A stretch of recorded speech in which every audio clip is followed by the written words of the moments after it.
mengasihi kita untuk menjadi alatnya. Dan saudara-saudara, ini bicara soal kerendahan hati.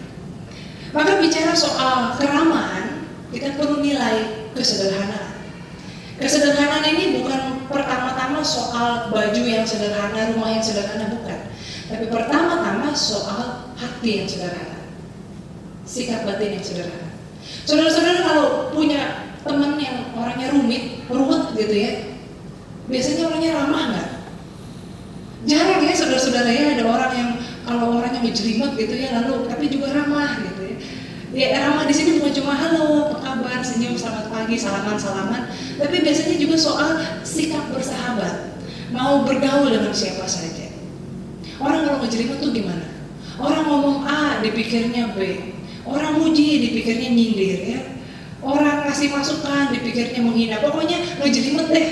Nggak diomongin, merasa dilupakan. Diomongin, saya digosipin gitu ya. Pokoknya serba salah deh gitu ya. Nah, orang yang seperti itu tidak sederhana, sulit untuk menjadi ramah, membuka diri, berbagi hidup dengan yang lain. Maka kita perlu kesederhanaan hati. Hati yang tulus, hati yang gak rumit, hati yang terbuka, yang tidak penuh dengan negatif thinking, tidak penuh dengan penghakiman, tidak menyimpan kesalahan orang, tidak membangkit-bangkit luka masa lalu, tapi mau terbuka, mau diperbaharui oleh Tuhan, mau dipulihkan. Dan kesederhanaan ini juga terpancar dalam gaya hidup, ini juga penting. Saudara-saudara, dulu bukan sekarang, ketika GKI Surya Utama mau bikin pasar murah dan belum terjadi, salah satu keberatannya atau kekhawatirannya adalah takut nanti kalau kita bikin pasar murah nanti gerejanya diserbu ya, takut nanti kalau ada yang nyolong dan sebagainya. Dan itu menyedihkan.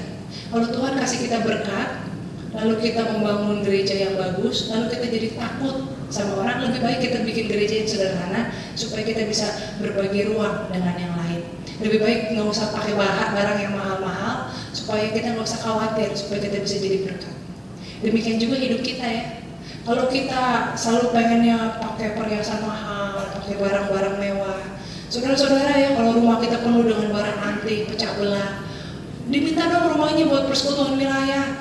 Aduh, tapi nanti takut pecah gitu ya. Lu barang saya mewah semua, ntar ada yang nyolong lagi ya. Ini soal gereja sih gereja, tapi kan kalau nyolong siapa tahu ya. Saudara-saudara, sulit kalau kita sibuk mengejar kemewahan, tidak mau hidup dalam kesederhanaan, sulit juga untuk kita berbagi dengan yang lain. Ya, mau nolong orang takut ditodong, begini takut dan sebagainya. Ngomong-ngomong, GKI Surya Utama udah gak takut lagi ya. Kita udah beberapa kali bikin pasar murah dan nggak ada yang nyolong, saudara-saudara, nggak ada yang nyerbu juga. Kalaupun kita pernah kecolongan itu bukan karena kita bikin pasar murah, memang pintaran malingnya aja gitu ya. Nah saudara, nilai berikutnya adalah kepedulian. Dan ini dikatakan dalam surat Ibrani, hendaklah kamu punya kasih persaudaraan, peduli dengan sesamamu. Hendaklah kamu membuka rumahmu bagi orang-orang yang tidak punya tempat tinggal. Hendaklah kamu mengunjungi, tidak melupakan orang-orang yang terhukum. Peduli kepada sesama kita, ya. Kalau kita peduli sama orang yang jauh-jauh, sama tetangga, sama saudara seniman, kita nggak peduli juga aneh. Peduli dalam kasih persaudaraan, tapi juga peduli kepada mereka yang tersingkirkan, mereka yang dianggap sampah masyarakat, mereka yang dianggap hina. Peduli. Nah, saudara-saudara, keterbukaan, terbuka untuk selalu belajar, untuk selalu mengevaluasi diri, untuk juga terbuka dalam kita peduli berbagi hidup dengan orang yang mungkin tidak begitu cocok dengan kita, supaya kita tampak kerendahan hati dan keramahan. Nah ini tata nilai kita, saudara-saudara, moga-moga ingat Hosana Peter. Dan saya mau menutup renungan hari ini dengan menunjukkan beberapa gambar ya. Saudara-saudara, ini gambar yang cukup beredar di internet, melihat kebaikan orang terhadap sesamanya. Ketika ada Hurricane Sandy di New York, banyak orang yang melukai, mungkin ketimpa atau gimana, ada dokter yang membuka praktek gratis. Jadi dia pasang pakai karton seadanya ya, open free medical care ya. Dia tidak ambil untung ya, kebetulan di banyak orang sakit mesti berobat, tapi free, nggak usah pusing sama urusan asuransi dan sebagainya, datang. Kalau kamu butuh pelayanan, datang. Ya. Ini ada satu contoh yang bisa kita tiru. Ada juga ini saudara-saudara bisnisnya dia adalah dry cleaning, laundry. Mungkin orang berpikir bisa apa orang kalau bisnis dry cleaning untuk menolong orang yang tidak punya. Yang dilakukan sederhana, dia menawarkan orang yang unemployed, nggak punya kerjaan, yang mau wawancara kerja, tapi nggak punya baju bersih atau bajunya perlu dicuci, karena kalau orang wawancara penampilannya lusuh kan itu udah ngurangin poin ya. Sementara kalau pakai jas, di sana kan pakai jas, kalau nyuci itu mahal gitu. Ditawarkan buat mereka yang unemployed, nggak punya kerjaan dan lagi cari kerjaan mau wawancara, kami akan cucikan gratis. Dan saudara-saudara katanya selama mereka mengadakan aksi ini, bukan cuma selama ya, ini terus menerus, sudah kurang lebih yang saya baca $13.000. Uang yang kalau misalnya itu orang itu bayar, mereka seharusnya mendapat $13.000. Jadi ada banyak orang yang tertolong. Lalu ada lagi hal yang sederhana, ya sama ketika Hurricane Sandy terjadi, banyak rumah yang dapat pemadaman listrik. Lalu ada orang yang rumahnya tidak padam, listriknya diambil kabel, ditarik keluar, ditaruh di pagarnya, lalu ini apa? Colokan gratis buat yang mau ngecas handphone. Sederhana ya saudara-saudara ya, tapi kan zaman sekarang orang butuh handphone dan kalau mati listrik mau ngecas di mana? Sederhana yang bisa dia lakukan, tapi ini baik. Ngomong-ngomong soal ini, saya juga pernah lihat di Jakarta waktu banjir tahun lalu ya, di daerah Jembatan Pesing tuh ada sama gitu ya, orang rame-rame ngecas handphone, tapi bayar goceng saudara-saudara ya. Jadi bedanya di situ ya. Itu kalau itu jadi bisnis, kalau ini memang kebaikan. Nah saudara, lalu ini ada lagi ya, ada orang lewat, ada mobil parkir, jendelanya tutupnya nggak rapat, lalu hujan. Dia melihat ini kan kalau hujan begini jendelanya nggak rapat nanti basah. Dia cari plastik ditempelin, lalu dia tulis, saya tidak mau mobilmu kebasahan. Orang asing, dia nggak kenal siapa, nggak bisa diterima kasihin, tapi perbuatan yang menyejukkan hati. Dan ini yang terakhir, ini agak panjang ceritanya. Contohnya adalah polisi di bulan November tahun lalu, dia di New York, NYPD, polisi New York, dia melihat ada orang yang tampak seperti homeless, tunawisma, berjalan di kota New York nggak pakai sepatu. Lalu ditanya nggak punya sepatu pak, iya, tapi nggak apa-apa lah gitu. Terus polisi ini lalu gak banyak ngomong, dia pergi ke toko sepatu, dia beli sepatu. Dan dia beli sepatu seharga $100 plus kaos kakinya. Yang punya toko ketika tahu polisi ini beli bukan untuk dia, dikasih diskon, jadi $75. Masih mahal ya saudara-saudara ya.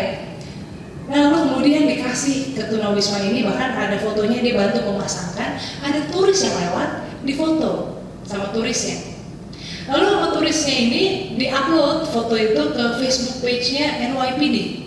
Maka foto ini menjadi terkenal, menyebar kemana-mana, termasuk polisi ini ya, orang pengen tahu siapa polisi ini, maka dicari tahu, diwawancara, diundang ke TV, talk show dan sebagainya. Namanya Larry DePrimo, 25 tahun polisi. Tapi saudara-saudara, ada juga orang yang pengen tahu tentang siapa tunawisma ini. Ada wartawan juga yang iseng ya melihat dari situ. Pertama mereka mengkritiknya Dewan Kota.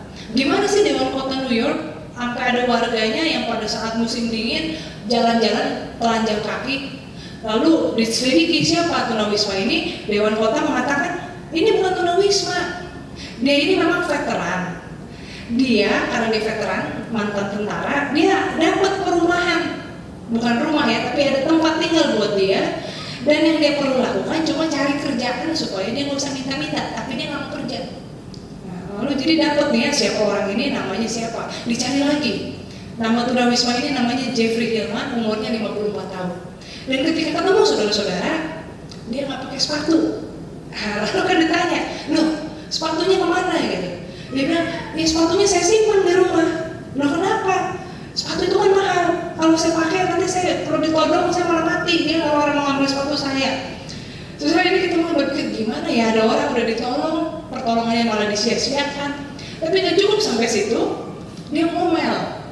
Rupanya dia tahu ya, karena kalau si polisi ini kemudian jadi terkenal, lalu dia ngomel. Iya memang polisi itu baik, dia nolong saya, tapi saya dapat apa? Kok saya nggak ikutan terkenal gitu ya, maksudnya kok saya nggak ikut dapat bagian dari keramaian dia, jadi polisi itu jadi terkenal, dipuji-puji, saya dapat apa? Sebenarnya mungkin kita gali-gali kepala nih, orang gimana ya udah ditolong, berterima kasih sih, tapi masih ngomel gitu. Tapi dari sini saya mau mengatakan begini, Ketika kita mau mengosongkan diri, kita mau berbagi berkat, kita mau peduli kepada sesama kita mau menolong orang asing, orang yang tidak bisa membalas, akhirnya nggak selalu manis loh. Nggak selalu pertolongan kita dihargai, nggak selalu kita diucapkan terima kasih, bisa jadi disalahpahami. Di situ perlunya pengosongan diri. Karena kita melakukan bukan untuk dihargai, bukan untuk diterima kasihin, tapi karena kita mau dipakai oleh Tuhan. Itu ya pertama. Dan yang kedua, saudara-saudara, no good deeds left unpaid ya. Nggak ada perbuatan baik yang menjadi sia-sia.